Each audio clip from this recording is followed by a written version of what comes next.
En este momento singular, los invito a explorar una obra maestra tallada por las palabras divinas de la Biblia.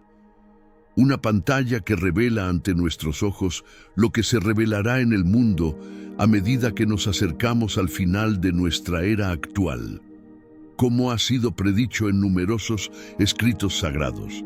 De la misma manera que sucedió en la era de Noé, así se manifestará en la época del regreso del Hijo del Hombre. La gente de aquel entonces seguirá adelante con sus actividades cotidianas, alimentándose, disfrutando, uniendo sus vidas en matrimonio, totalmente sumergidos en los avances de su tiempo, desvinculados del toque divino. Vivían en un mundo que había girado la espalda a lo sagrado hasta que Noé cruzó el umbral del arca y las aguas del gran diluvio arrasaron con todo a su paso.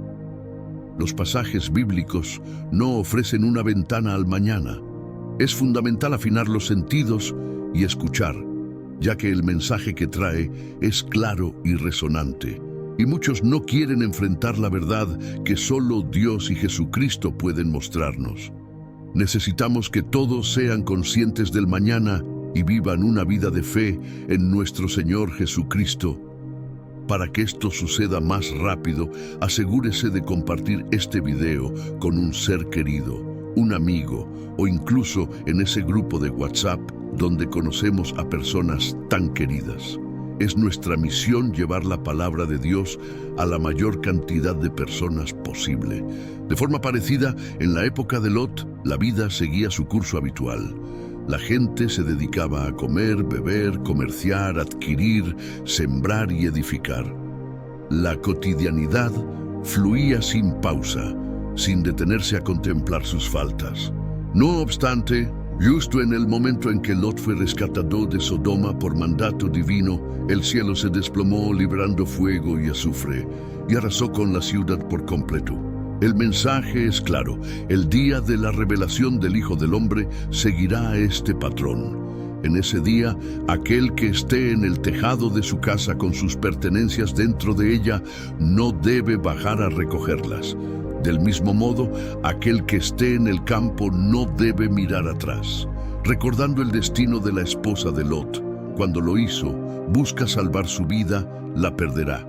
Pero quien la pierde en este mundo, escapará de las consecuencias del pecado y la separación de Dios. He aquí la advertencia. En esa noche, cuando el Mesías regrese, dos estarán acostados en una cama. Uno será llevado en juicio, mientras que un creyente permanecerá. Dos mujeres estarán moliendo juntas, la no creyente será llevada y la creyente permanecerá. Dos hombres estarán en el campo, uno será llevado y el otro se quedará. Cuando le preguntaron dónde sucedería esto, él respondió: donde esté el cadáver, allí se reunirán los buitres. Este mensaje brilla con la claridad del agua del diluvio y arde con la intensidad del fuego celestial. Las historias de Noé y Lot nos enseñan que las trivialidades del día a día no deben eclipsar la verdad de la eternidad que nos aguarda. Es momento de proseguir en este camino, adentrándonos aún más en el significado profundo de las palabras, tal como lo hacen las narrativas del gran diluvio y la destrucción de Sodoma y Gomorra. Jesús nos advirtió que cuando regrese, habrá una sensación de normalidad. Sin embargo, no prometió que todo estará bien y que no habrá problemas. Contemplamos los tiempos que precedieron al diluvio y al juicio de Sodoma y Gomorra. Las condiciones eran terribles, pero la maldad se consideraba común y cotidiana.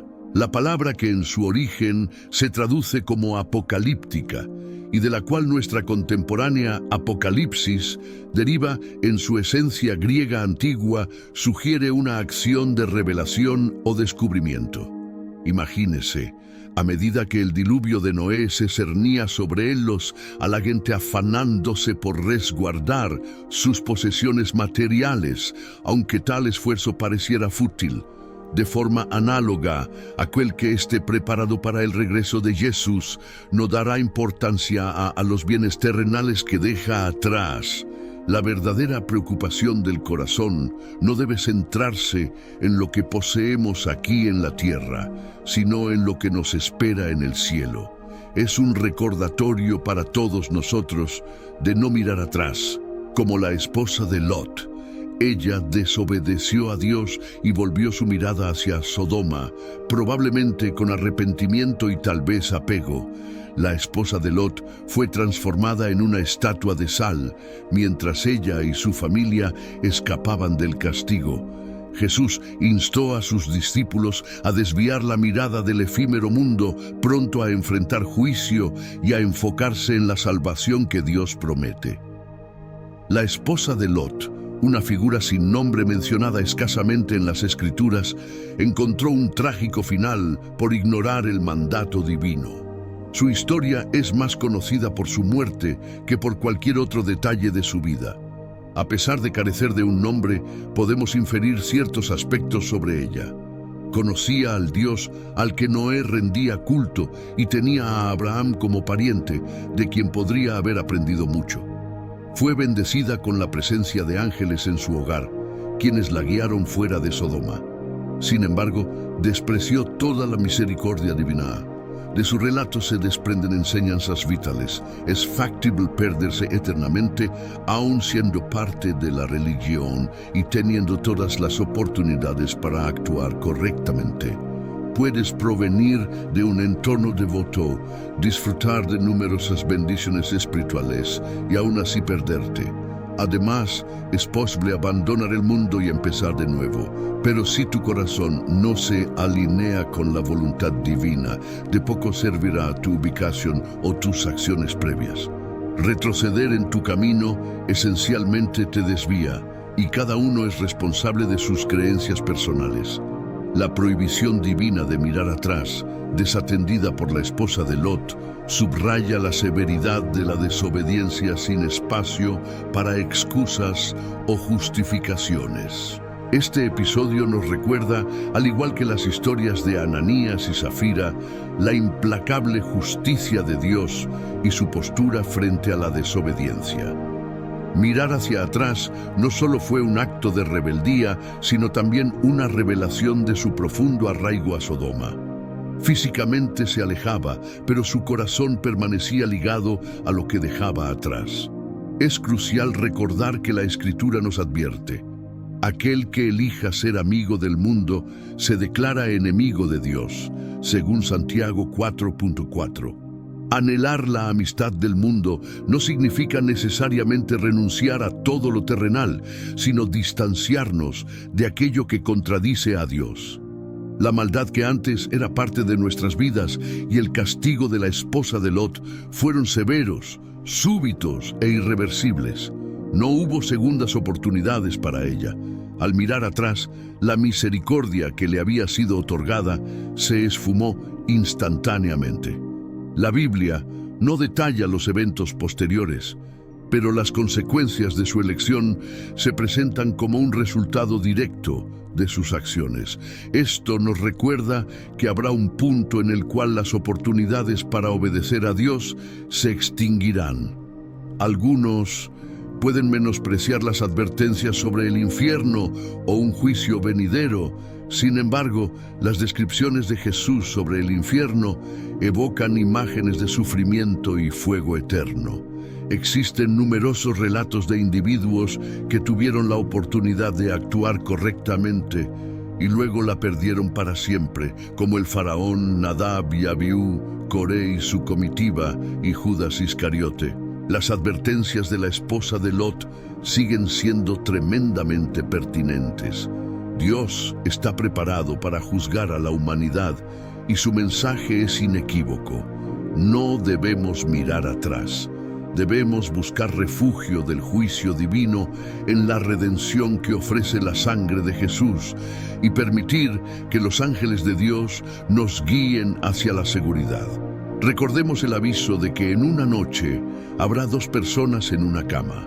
Una será llevada y la otra dejada. Este pasaje se asocia frecuentemente con el rapto, un evento que describe la venida de Jesús por su iglesia en un tiempo donde el mundo continúa en su cotidianidad. Jesús ha prometido volver a la tierra para reunir a su pueblo consigo, una promesa de esperanza y salvación para aquellos que le siguen fielmente. Tras su resurrección y ascenso al cielo, como narran los discípulos en Hechos 1:9-11, los testigos presenciales quedaron mirando fijamente al cielo mientras Jesús era llevado en una nube fuera de su vista. En ese momento, dos hombres vestidos de blanco se les acercaron y les preguntaron: «Hombres de Galilea, ¿por qué permanecen mirando al cielo?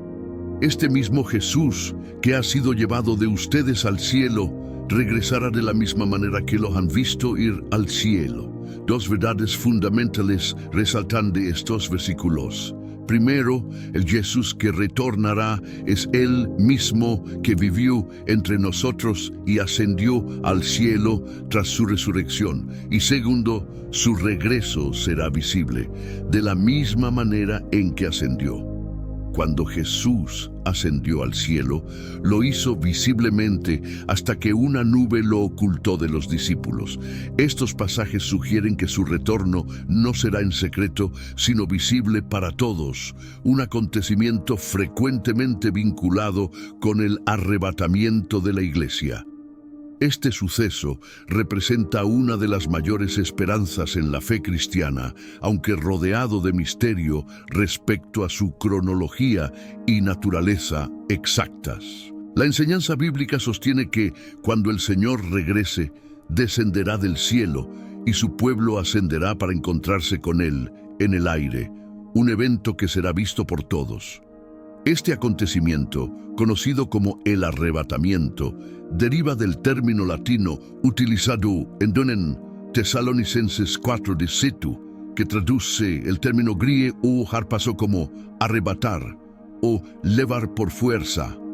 La palabra harpazo se utiliza 14 veces en el Nuevo Testamento con diversos significados, cada uno aportando a la comprensión de lo que Pablo describe.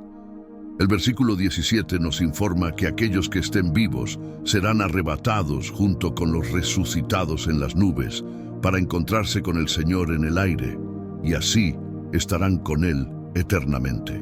Este pasaje, comúnmente asociado con el arrebatamiento, describe la venida de Jesús por su pueblo en un momento donde la vida mundial parece continuar sin cambios.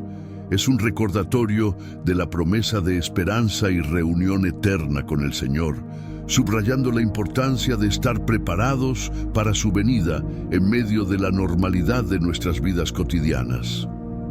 La palabra arrebatamiento es en verdad fascinante y evoca una imagen poderosa y repentina, tal como lo sugiere su origen griego harpazo, que se traduce como un acto rápido y vigoroso, similar a un lobo que captura una oveja de entre el rebaño. Este término capta la esencia de lo que será el arrebatamiento, un acontecimiento repentino, lleno de fuerza, que ocurrirá sin advertencia previa, dejando a las personas sin oportunidad de prepararse. Este suceso marcará una división drástica y definitiva entre los individuos. Dos mujeres moliendo en el molino, dos personas en una cama y dos hombres en el campo. En cada escenario, una persona será llevada y la otra dejada. Las palabras de Jesús, uno será llevado y el otro será dejado, resaltan la naturaleza imprevista y transformadora de ser arrebatados hacia las nubes para encontrarse con el Señor en el aire. Este evento crucial se desplegará en medio de la rutina diaria de la vida, mientras algunas personas duermen y otras realizan sus labores cotidianas. La importancia recae en la preparación, ya que la venida de Jesús será súbita y en un momento no anticipado. Por ende, la preparación es esencial, ya que nos enfrentaremos a la interrogante fundamental: ¿seremos arrebatados o dejados atrás? Frente a las especulaciones sobre si estamos en el momento propicio para el retorno de Jesús, ya sea para redimir a su pueblo o para juzgar al mundo por su rechazo, podemos estar seguros al observar las señales descritas en la Biblia. Esta detalla cómo será el estado del mundo en aspectos políticos, económicos, espirituales, sociales y militares antes del regreso de Cristo. Mirando a nuestro alrededor hoy, podemos ver que muchas de estas condiciones ya están presentes, indicando que el escenario está, de hecho, listo para su venida. La expectación de este evento nos invita a vivir en un estado de vigilancia y esperanza, conscientes de que el momento de su regreso podría ser inminente. Los pasajes proféticos que nos presentan comparaciones con las sociedades históricas de los días de Noé y Lot nos sirven de advertencia y reflexión. Jesús nos alerta sobre estas similitudes, señalando cómo en Ezequiel 16, Jerusalén es comparada con Sodoma, lugar donde las abominaciones superaban las cometidas en la ciudad antigua. La iniquidad de Sodoma se extendía más allá de la perversión sexual, abarcando la glotonería y la idolatría, aspectos que encuentran paralelismos inquietantes en nuestra era moderna, pese a las notables excepciones. En la época de Noé, destacada en el relato de Lucas 17, observamos cómo el reino espiritual influyó intensamente sobre la humanidad. Ángeles, denominados hijos de Dios, intervinieron directamente con los seres humanos, marcando un período de corrupción profunda y violencia que culminaría con el diluvio, después de un plazo divino de 120 años para la redención humana. El concepto del arrebatamiento emerge como un faro de consuelo y esperanza, prometiendo transformar nuestras vidas mediante el poder de la fe.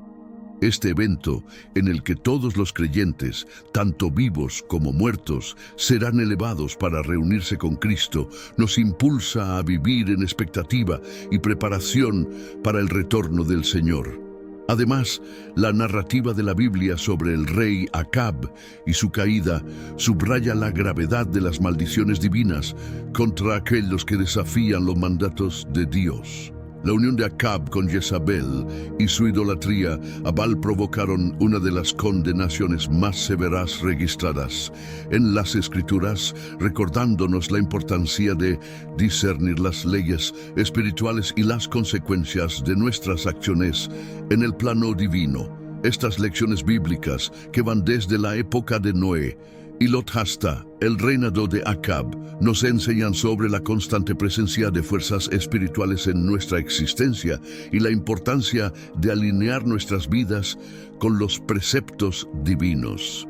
Nos recuerdan vivir con una conciencia aguda de las bendiciones y maldiciones que nuestras acciones pueden atraer, enfatizando la necesidad de prepararnos espiritualmente para el día en que seremos llamados a encontrarnos con nuestro Creador. La maldición comenzó a manifestarse cuando un hombre inocente llamado Nabote, quien poseía una viña cercana al palacio de invierno de Acab en Jezreel, entró en escena. Acab deseaba la viña de Nabote para convertirla en un jardín de hierbas, pero Nabote se negó a venderla o intercambiar su herencia. La negativa de Nabote dejó a Acab profundamente abatido y resentido. El rey, ya cargando con la desaprobación divina, ingresó a su casa con el espíritu lleno de resentimiento y frustración. Nabote se mantuvo firme en su decisión, afirmando: «Lejos de mí tal cosa que te dé la herencia de mis padres». Observando a su esposo abatido, Jezabel, con el corazón endurecido y maquinando maldad, preguntó la razón de su tristeza. Al enterarse de la viña de Nabote, ella elaboró un plan nefasto para adquirirla, utilizando el nombre y la autoridad de Acab para orquestar la injusta muerte de Nabote. Jezabel escribió cartas en nombre de Acab, seladas con su celo real, y las envió a los ancianos y nobles de Jezreel. Las cartas instruían que proclamaran un ayuno y acusaran falsamente a Nabote de blasfemia contra Dios y el rey, lo que resultó en su ejecución por lapidación. Los hombres de la ciudad, cediendo a la manipulación de Jezabel, llevaron a cabo el plan maligno, proclamando un ayuno y poniendo a Nabote en una posición destacada solo para ser falsamente acusado y condenado a muerte. Nabote fue apedreado y su viña cayó en manos de Acab, pero a un costo terrible. Los hombres sin principios y sin valor se acercaron y se sentaron frente a Nabote, testificando falsamente en su contra ante el pueblo, acusándolo de blasfemia contra Dios y el rey. Nabote fue sacado de la ciudad y lapidado hasta la muerte. Cuando la noticia llegó a Jezabel, no perdió tiempo e instruyó a Acab a tomar posesión de la viña deseada. Al escuchar que Nabote había muerto, ella le dijo a Acab: «Levántate, toma posesión de la viña de Nabote, el judío que se negó a venderla, porque Nabote ya no está vivo, sino muerto». Sabiendo que Nabote estaba muerto, Acab se levantó para tomar posesión de la viña. Sin embargo, la palabra del Señor vino a Elías, el tisbita, con el siguiente mensaje: «Levántate, desciende para encontrar a Acab, el rey de Israel, que está en Samaria. Él está en la viña de Nabote, la cual tomó posesión. Háblale en nombre del Señor diciendo: ¿Has matado y además has tomado posesión?». Elías confrontó a Acab por sus acciones malvadas y el Señor pronunció un severo juicio sobre él y su casa. Dios prometió traer desastre sobre Acab, exterminar a todos los hombres de su casa y hacer que los perros devoraran a Jezabel. La profecía divina fue clara y aterradora, anunciando no solo la caída de Acab, sino también el trágico final de Jezabel y todos los asociados a Acab. La tierra, adquirida a través de traición y derramamiento de sangre inocente, sería el escenario del juicio divino. Elías, el profeta de Dios, fue uno de los pocos que se atrevieron a enfrentar al rey y la malvada reina de Israel. Los acusó de asesinato y robo, resaltando la gravedad de sus pecados y la inevitabilidad del juicio divino. Es crucial notar que, aunque Jezabel y sus asociados fueron los autores directos del crimen, Dios responsabilizó a Acab como esposo, rey y beneficiario del crimen. Acab fue considerado culpable a los ojos de Dios.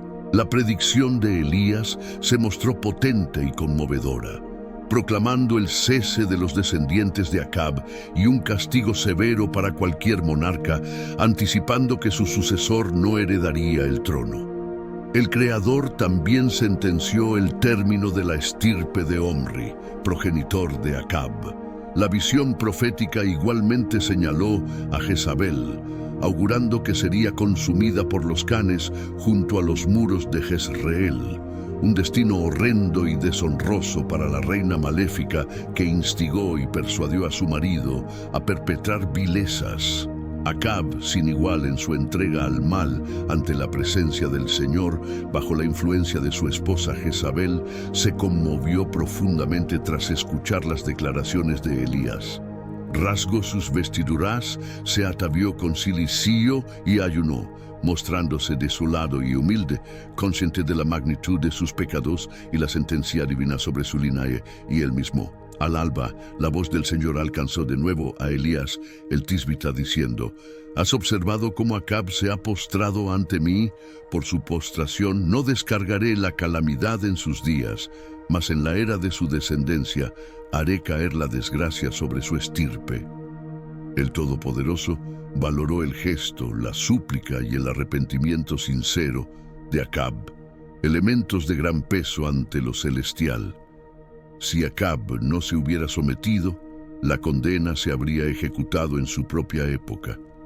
La proclamación de condena se ofrecía como un llamado al arrepentimiento, y el Altísimo extendió su clemencia cuando Acab reaccionó de manera apropiada.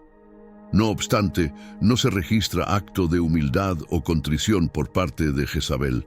Así, se infiere que el veredicto divino sobre ella sería definitivo y sin retorno.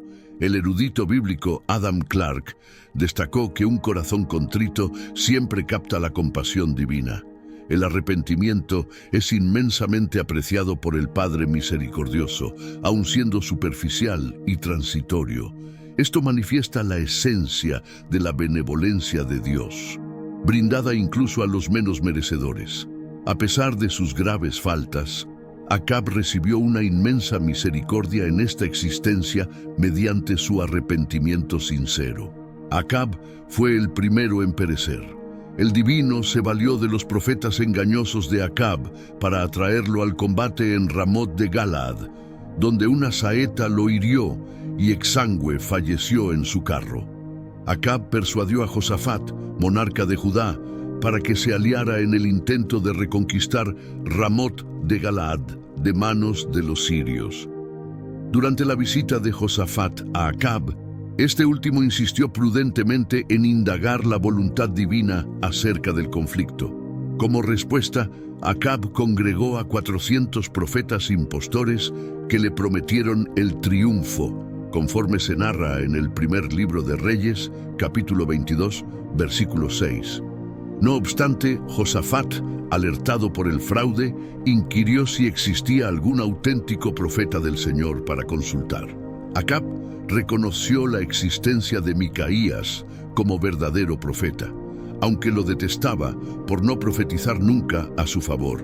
Micaías se presentó ante los monarcas y transmitió la última amonestación divina a Acab, alertándolo de que enfrentarían una derrota y que Israel quedaría desprovisto de su líder si proseguían con el plan bélico. Acab replicó: «No te advertí que nunca tienes predicciones favorables hacia mí, sino únicamente desfavorables». Pese al explícito aviso de Dios, Acab eligió persistir en su trayectoria de desobediencia y maldad. Las dinámicas del ámbito espiritual se hicieron patentes a través de las reiteradas decisiones pecaminosas de Acab. El Todopoderoso se valió de los profetas impostores para materializar sus designios, dado que Acab prefería confiar en las falacias de estos engañadores antes que en las verdades anunciadas por los profetas verdaderos del Señor. Cuando Dios preguntó quién induciría a Acab a atacar a Ramot Galaad, un espíritu, posiblemente un ángel caído o un demonio, se ofreció para ser un espíritu mentiroso en la boca de los profetas. Dios permitió que este espíritu actuara, ya que Acab pasó toda su vida ignorando las reprensiones y advertencias divinas. Esto demostró que, como soberano sobre toda la creación, Dios puede utilizar cualquier medio para llevar a cabo sus propósitos justos y juicios. Dios, en su omnipotencia, tiene autoridad sobre toda la creación y elige utilizar a personas y espíritus, tanto buenos como malos, para llevar a cabo sus planes divinos y glorificar su nombre. Hace lo que le place en los cielos y entre los pueblos de la tierra, y nadie puede cuestionarlo. En el caso de Acab, Dios optó por usar un espíritu engañador para llevar a cabo su plan perfecto y justo. Como resultado de las grandes atrocidades de Acab, su hijo Joram también fue asesinado, cumpliendo así la profecía sobre su destino. El cuerpo de Joram, alcanzado por una flecha en el corazón, fue arrojado al campo de Nabote, el judío, donde los perros lamieron su sangre, cumpliendo la maldición pronunciada tras la muerte de Acab. Jehú mató a Jezabel y a todos los descendientes de Acab. Jezabel fue asesinada y su cuerpo fue devorado por los perros, como se registra en Segunda Reyes, capítulo 9, versículos 30 a 37, cumpliendo así la palabra del Señor pronunciada por Elías, el tisbita, sobre el destino de Jezabel en Jezreel. La historia de Acab y Jezabel es un relato sombrío e instructivo que ilustra la soberanía y la justicia de Dios. Acab, al desobedecer los mandamientos del Señor y llevar al pueblo de Israel a la idolatría, atrajo el juicio divino sobre sí mismo y su casa. La historia nos enseña varias lecciones útiles. Primero, Dios no tiene prisa, permitiendo que los eventos se desarrollen con el tiempo y la justicia se sirva eventualmente. Segundo, Dios no puede ser derrotado, y sus leyes y preceptos son precisos y deben seguirse. Tercero, aunque a veces parece que las personas malvadas escapan impunes, Dios ve todas las injusticias. Y cuarto, Dios trata con el mal y la desobediencia, y todo el mal será tratado eventualmente por Dios, incluso si no es de la manera que entendemos o aprobamos. Dios siempre habla la verdad, y cuando hace una promesa, ya sea directamente o a través de uno de sus profetas, podemos confiar en que se cumplirá. Toda la familia de Acab fue exterminada, y se llevó a cabo la venganza de Nabote. En conclusión, la historia de Acab y Jezabel nos recuerda la soberanía, justicia y fidelidad de Dios, incluso en medio de la maldad y la rebeldía humanas. Al reflexionar sobre estos eventos, se nos llama a considerar nuestra propia relación con Dios y a responder con fe y obediencia a sus mandamientos y promesas. Dentro del marco del cristianismo, la entidad del anticristo se concibe como un enemigo formidable de Cristo y sus adeptos, citado en distintos fragmentos del Nuevo Testamento, como son las epístolas de Juan y el Apocalipsis. Se le asignan más de 20 denominaciones distintas a lo largo del Apocalipsis y otros documentos sagrados. Cada nombre procura ilustrar facetas de su personalidad y el calibre de su antagonismo hacia el Creador y sus devotos. Entre estos apelativos se encuentran el aniquilador, la fiera, el progenitor de la ruina, el inicuo y el monarca de Babilonia, intentando todos ellos esbozar la extensión de su vileza. Este antagonista es retratado como una fuerza de gran poder y astucia, capaz de engañar a muchos y llevarlos lejos del camino de la fe verdadera. Los escritos bíblicos advierten sobre su llegada y el gran desafío que representará para la Iglesia y los creyentes, instando a la vigilancia y a la firmeza en la fe.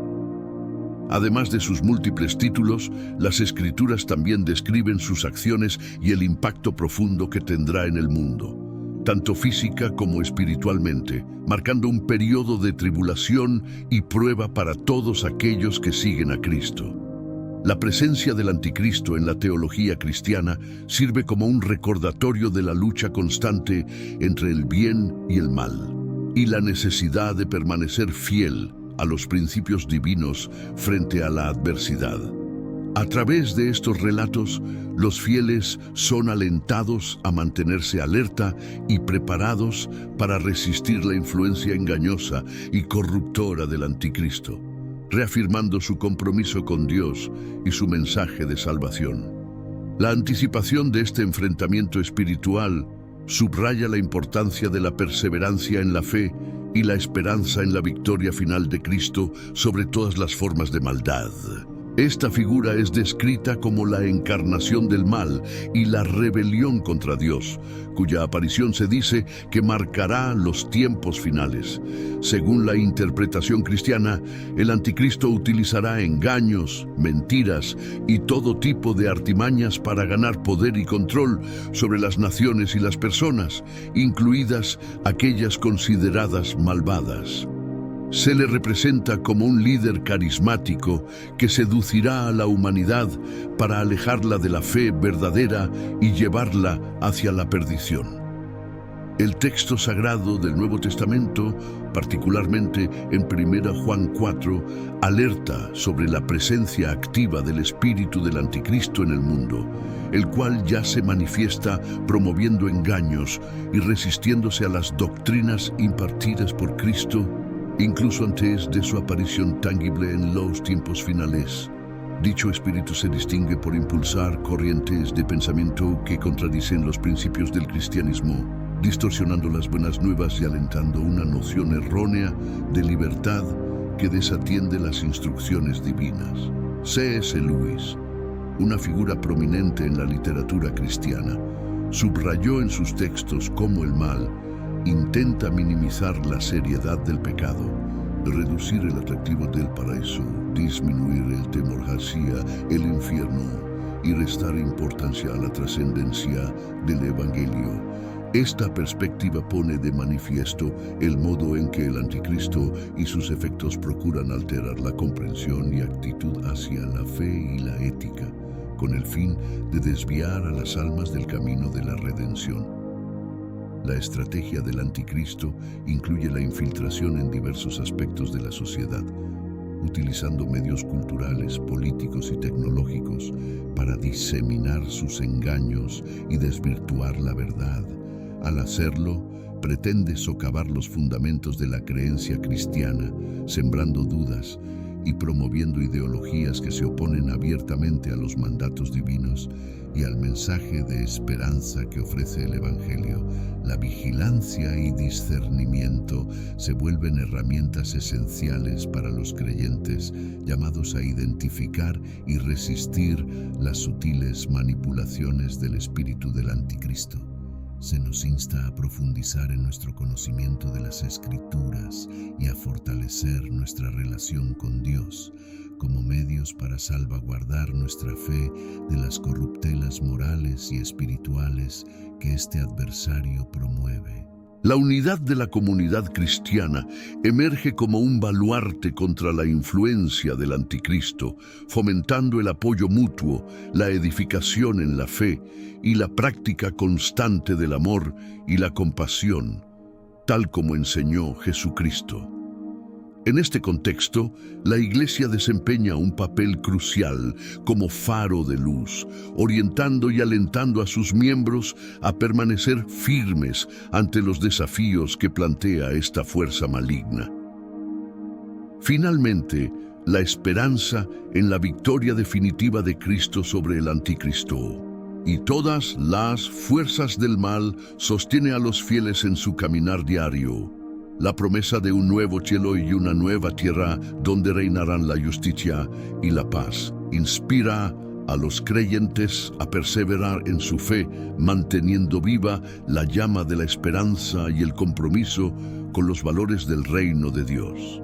La anticipación de este triunfo eterno alienta a los cristianos a vivir de manera coherente con el Evangelio a pesar de las tentaciones y pruebas que el espíritu del anticristo pueda presentar. Además, el anticristo buscaría infiltrarse y sembrar discordia dentro de las comunidades cristianas, utilizando líderes espirituales que distorsionan las Escrituras y promueven la persecución de los creyentes. La estrategia incluiría ataques tanto externos como internos a la Iglesia, buscando debilitar la fe, la unidad y el amor que son fundamentales para la comunidad cristiana.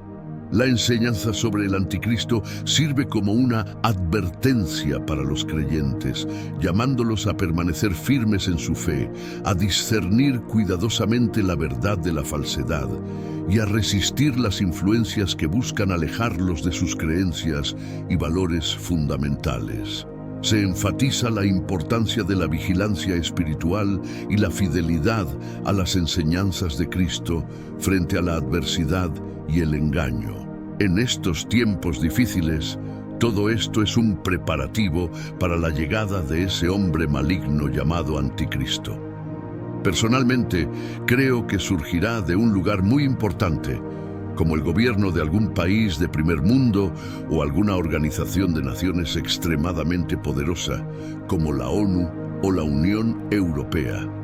La Biblia dice que, al principio, el anticristo será capaz de unir a los países y a las tres principales religiones del planeta, cristianismo, islamismo y judaísmo, bajo un pacto de paz y seguridad. Esta promesa se cumplirá en un momento en que todo parecerá estar perdido, cuando las personas y las naciones estén desesperadas por un Salvador que cambie el destino de la tierra y les brinde un poco de esperanza. Entonces, con una gran alianza formada, finalmente alcanzará el poder mundial y ganará la confianza de las personas con su apariencia atractiva, su influencia y, sobre todo, su discurso lleno de sabiduría y mansedumbre. Será la persona más simpática y admirable en los primeros años de su gobierno. La palabra de Dios también habla sobre la profecía del surgimiento de dos bestias que marcarán el inicio del fin de los tiempos. La primera, que vendrá del mar con 7 cabezas y 10 cuernos, es el anticristo. La segunda bestia, que surgirá en la tierra y hará que las personas adoren a la primera, será el falso profeta. Este engañará con signos milagrosos, y será precisamente esta segunda figura la que ayudará al anticristo a mantener el control político, religioso y económico del mundo, a través de una especie de licencia para vivir, que será la marca de la bestia. Solo a través de ella las personas podrán comprar y vender. De lo contrario, morirán por falta de alimentos y otros elementos básicos para la supervivencia, ya que no podrán participar en este nuevo modelo de economía mundial. 3 años y medio después, mientras todos estén en una relativa paz sin grandes conflictos en el mundo, el anticristo romperá el acuerdo que hizo con las naciones y el tratado firmado será anulado. La figura, antes percibida como encantadora y benigna, desaparecerá, revelando su verdadera esencia, una entidad perversa, prepotente, egocéntrica y hambrienta de dominio. Durante esta fase, profanará el lugar más sagrado del tercer templo, el Santo de los Santos, ejecutando lo que los textos sagrados denominan una abominación desoladora, mancillando la santidad divina y proclamándose como el único merecedor de culto. Acto seguido, se erigirá una efigie suya en dicho recinto, exigiendo la adoración universal. Así, el tirano más despiadado, dotado de poder por Satanás y con el dominio global en sus garras, empezará su reinado de terror. Tal como la divinidad posee su Trinidad, Satanás emulará este modelo. Él fundirá como el Padre, el Anticristo, el Hijo y el falso profeta, el equivalente al Espíritu Santo, todos conspirando en unánime deseo de infligir mal a la humanidad. El papel del falso profeta en este tiempo de gran tribulación será crucial, más allá de lo imaginable. No solo perseguirá y castigará a los que desafíen al anticristo, sino que también actuará como el principal administrador de este régimen diabólico, supervisando cuestiones vitales, incluida la imposición de la marca de la bestia sobre los pobladores del planeta. En este contexto, además, el falso profeta ejercerá un poder sin precedentes en la manipulación de las masas, utilizando tecnologías avanzadas y milagros engañosos para convencer al mundo de la divinidad del anticristo. Estas hazañas, aparentemente milagrosas, serán diseñadas para desviar la fe de los creyentes y atraer a aquellos indecisos hacia la adoración de la bestia. La habilidad del falso profeta para seducir a la humanidad será tal que incluso los más escépticos podrían verse tentados a ceder ante sus demandas, especialmente bajo la amenaza de persecución o la promesa de recompensas terrenales. Esta estrategia maquiavélica tiene como fin último consolidar el poder del anticristo y asegurar su gobierno tiránico sobre todas las naciones. Este oscuro periodo estará marcado por una persecución intensa hacia aquellos que se mantengan firmes en su fe, resistiendo la adoración al anticristo y rechazando la marca de la bestia. Los fieles serán sometidos a pruebas de fe extremas, enfrentando la exclusión social, económica y, en muchos casos, la muerte. Sin embargo, esta tribulación también servirá como un crisol, purificando y fortaleciendo la fe de los verdaderos seguidores de Cristo. A través de su resistencia y sacrificio, testimoniarán la inquebrantable esperanza en la promesa divina de salvación, iluminando la oscuridad de este periodo con la luz de su fe inalterable. En medio de la adversidad, la comunidad de creyentes encontrará una unidad y fortaleza renovadas, aferrándose a la esperanza de la victoria final sobre el mal. El anticristo lanzará una ofensiva contra la nación de Israel, procurando aniquilar al pueblo judío, un objetivo que históricamente enemigos de las sagradas escrituras, tales como filisteos, babilonios, asirios amonitas, amalecitas, sirios y, en épocas más recientes, iraníes y otros grupos han perseguido sin éxito. A pesar de sus esfuerzos, se profetiza que distintos ejércitos provenientes del norte, sur y este atravesarán el río Éufrates y por un momento el anticristo se verá obligado a suspender su campaña destructora contra el pueblo escogido por Dios para enfrentarse a estos nuevos adversarios que obstaculizarán su camino.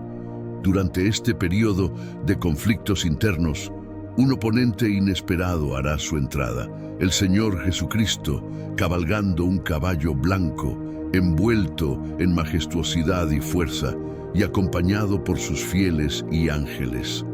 Los enemigos, antes enfrentados entre sí, se alinearán bajo el estandarte del anticristo, preparándose para combatir contra el Rey de Reyes y Señor de Señores, en el confrontamiento conocido como Armagedón. Este escenario en Israel se convertirá en el campo de batalla definitivo, pues lo que parecía ser una contienda sin fin se resolverá en el lapso de un suspiro. En efecto, con apenas un hálito, Cristo erradicará a todos los rebeldes de la tierra, y la devastación será tal que el capítulo 19 del Apocalipsis revela que Dios convocará a las aves del cielo de todo el mundo para que devoren los cuerpos abandonados en el terreno. Posteriormente, Jesús aniquilará tanto al anticristo como al falso profeta, desmantelará los ejércitos, derribará a todos los colaboradores y disolverá cada una de las coaliciones diabólicas. Satanás será confinado en un abismo conocido como Hades.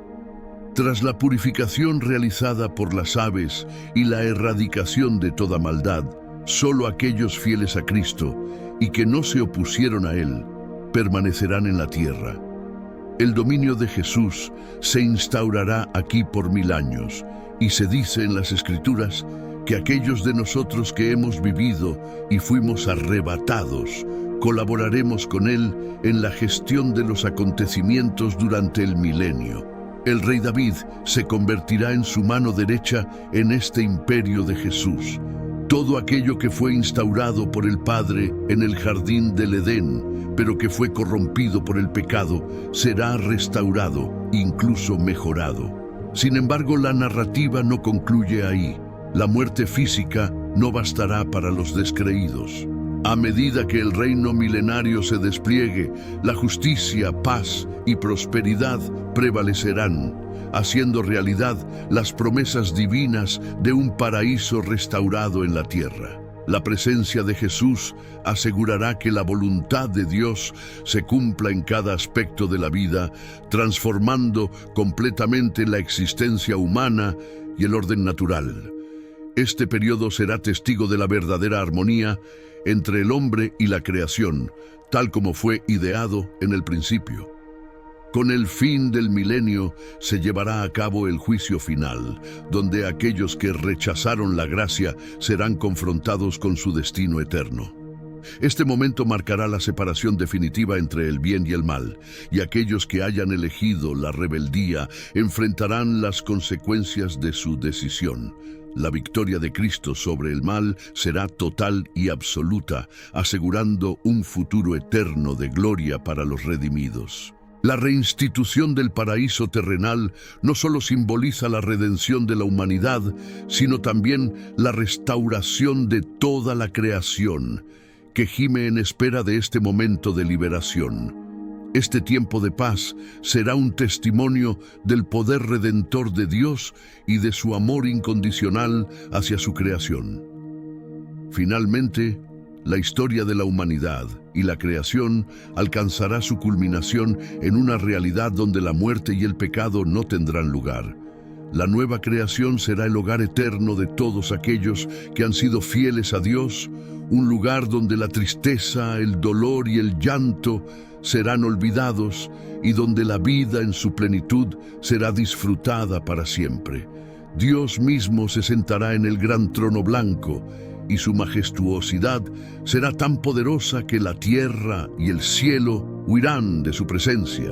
Luego, los muertos, es decir, todos los incrédulos, grandes y pequeños, estarán delante del trono blanco y los libros serán abiertos. La Biblia no especifica exactamente qué libros serán, pero probablemente serán libros que revelarán sus acciones, elecciones, palabras y pensamientos. Además estará el libro de la vida, y aquellos cuyos nombres no se encuentren en el libro de la vida serán condenados. Sin embargo, aún queda Satanás, quien permanecerá encarcelado hasta el final del gobierno de 1000 años de Cristo. Después de ese periodo, será liberado y enviado, junto con el anticristo y el falso profeta, al lago de fuego, también conocido como segunda muerte o infierno. Lamentablemente, aquellos que siguieron al enemigo en sus caminos, negaron a Cristo y recibieron la marca de la bestia, se unirán a ellos por toda la eternidad, llena de dolor, tormento y crujir de dientes. Allí ya no habrá tiempo para la misericordia, el arrepentimiento y el perdón. Sé que es triste decirlo. Después de todo, estamos hablando de seres humanos. Pero, hermanos, tenemos que recordar que si Dios no hiciera esto, no podría ser Dios. Si simplemente se quedara de brazos cruzados ante todo el mal que estas personas hicieron, sin tomar ninguna medida, se descalificaría como un juez justo. Sabemos que Dios siempre hace lo que es correcto, con amor y misericordia, pero también ejerce justicia.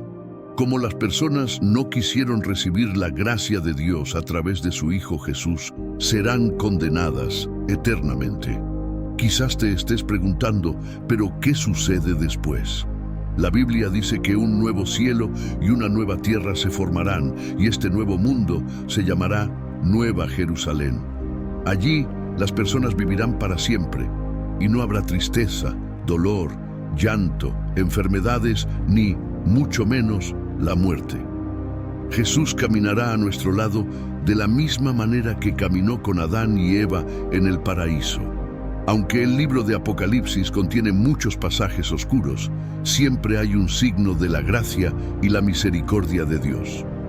El anticristo lanzará una ofensiva contra la nación de Israel, procurando aniquilar al pueblo judío, un objetivo que históricamente enemigos de las Sagradas Escrituras, tales como filisteos, babilonios, asirios, amonitas, amalecitas, sirios y, en épocas más recientes, iraníes y otros grupos, han perseguido sin éxito.